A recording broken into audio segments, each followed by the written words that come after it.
C'est ce que les analystes appellent un coup de froid dans les relations franco-allemandes. Le chancelier allemand Olaf Scholz et le président français Emmanuel Macron s'apprêtent à rejoindre le sommet du G20 en Indonésie, alors que subsistent plusieurs désaccords entre leurs deux pays sur le futur même de l'Union européenne. Le politologue Gilbert Casasus est spécialiste des relations franco-allemandes.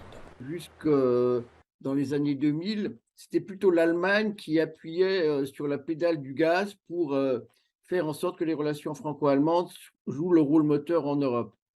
On a néanmoins remarqué que depuis quelques années, disons de la fin de l'époque Merkel jusqu'à aujourd'hui, nous sommes dans une situation, comme je disais, de front renversé, où les Allemands appuient plutôt sur la pédale du frein et les Français sur la pédale du gaz.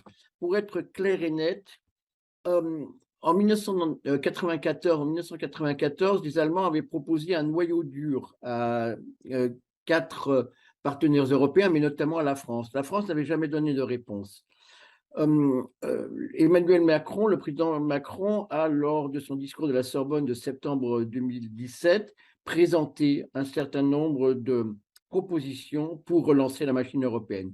Les Allemands n'ont jamais véritablement donné de réponse, à part une ébauche de réponse de Mme Kramp-Karrenbauer, qui était ministre de la Défense, qui est ancienne présidente de la CDU. Et maintenant, le chancelier Scholz, lors de 2 allocutions, vient de donner une réponse qui ne va pas du tout dans le sens français. Exemple récent, le souhait de Berlin d'élargir l'Union européenne à 36 membres, quand la France insiste sur l'approfondissement des institutions. L'Allemagne est devenue un pays beaucoup plus autonome, beaucoup plus conscient de lui-même. Et donc, ce pays-là mène une politique qui défend ses propres intérêts.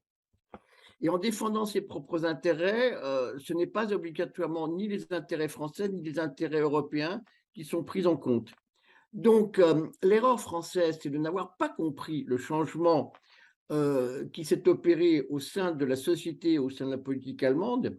Et les Allemands ont profité un peu de ce manque de prise de conscience pour défendre leur propre politique.